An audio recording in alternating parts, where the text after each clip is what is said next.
Hi guys, in today's video I'm going to show you how we make sauerkraut in Bulgaria. And the reason I want to make my own is because the one that I like here that they sell at the stores, it's way too expensive and also it's shredded and I don't like shredded sauerkraut. So I called my mom, she gave me the recipe, I did a test run, so it was successful and now I'm going to show you how it's done. And here is what you're going to need. So I'm going to start with 2 heads of cabbage, and I peeled the top 2 leaves and I washed it. And also you're going to need dill, and you're going to need about that much dill per cabbage head. And you're going to need carrots for one of the jars and red beets for the other one, sea salt, fresh water, and I actually poured the water in last night, so I let it sit for 24 hours so the chlorine evaporates. And you're going to need a container. So I'm going to use this container and this one because I'm going to make 2 different types of sauerkraut. And so it's about 2.5 liters, so it's under a gallon. And here is how it's done. So first you have to slice your cabbage in quarters. So just slice it as such. Alright, so now we're gonna do the first jar, the one that it's going to be with the beets. So first I'm gonna put the dill at the bottom of the jar, and then I'm gonna put my beets at the bottom of the jar as well, and then I am going to arrange my cabbage inside the jar. And try to secure the quarters as much as you can so they don't float up once we start filling up the jar with water. And actually I'm gonna get another half a head of cabbage that I have left to top it off. So here I have half a head left from my previous batch. So I am going to add one of the quarters in here. The next thing I'm going to do is I'm going to add 2 tablespoons or soup spoons of sea salt per head of cabbage. So here we have 1.5. So I am going to add 1, 2,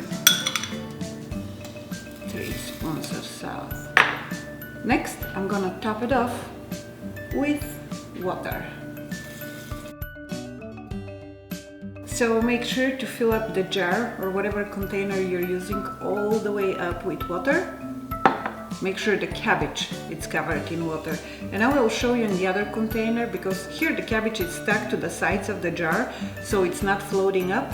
In the other container, I'm gonna show you how to keep your cabbage under water in case it starts floating. And then I'm gonna close this jar, and after I finish the other one, I'm gonna tell you what the next step in the process is. So in my second container, I'm gonna do the cabbage with the carrots. And I'm gonna repeat the process as I did in the other one. So I'm gonna put the dill on the bottom, and then I'm gonna put my cabbage in.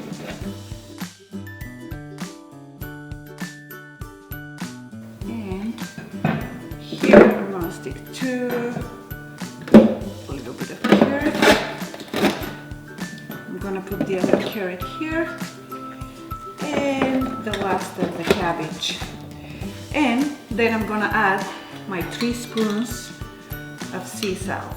And this is the brand of sea salt that I'm using. I've been using this for a while and I like it. And the first batch of sauerkraut I did with this one, so I'm using the same one. But we put 3 spoons, pretty generous spoons of sea salt. Alright, and then we add the water. And here I'm going to show you what you can do is, because once the cabbage starts fermenting, it's going to soften up and it's gonna try to float above the water, and I will show you how how I'm going to keep it underwater. So what I have here is a Ziploc baggie that it's about halfway, maybe a third full of water. I just filled it up with regular tap water, and then I fold it up a little bit to get the air out, and I locked it, I zipped it. And once your cabbage starts to float up, you put this in the top of the cabbage, and I'm gonna put it right now since I don't have that much water in it. And then close it, let the excess water float out. And next I'm going to show you where I'm going to store it, and make sure you don't put it in your refrigerator because cabbage needs a little bit warmer temperature in order for the fermentation process to start and take place. So I'll take you outside and I'm going to show you where I'm going to store it.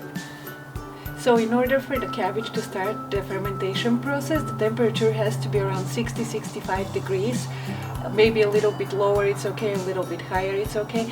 That's why I'm going to keep it outside in the patio. At night here it gets down to the 50s, and during the day it's around 75. But make sure to have it sitting in the shade, not that don't expose it to the direct sun. So this corner here, it's pretty well protected from the sun. So I'm going to have it sitting here, and I will show you what I'm gonna do every night for the next probably couple of weeks in order to turn the cabbage into sauerkraut. And then once a day for the next 2 weeks, pour the brine out of your container and then pour it right back in, and do the same with the other container. And this will assure that the sea salt is well mixed with the brine and that the brine has gotten between all the leaves of the cabbage.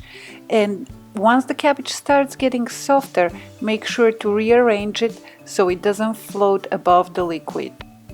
And if you're located in the Northeast or the Midwest, where the temperatures are much cooler than the temperatures here in Arizona, it may take a little bit longer, it may take up to a month, but you will smell it and you will definitely taste it once the cabbage is ready and it has turned into a sauerkraut.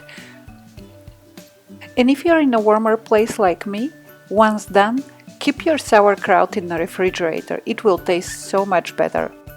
And both the sauerkraut and the carrots are still as crunchy as they were when they were fresh.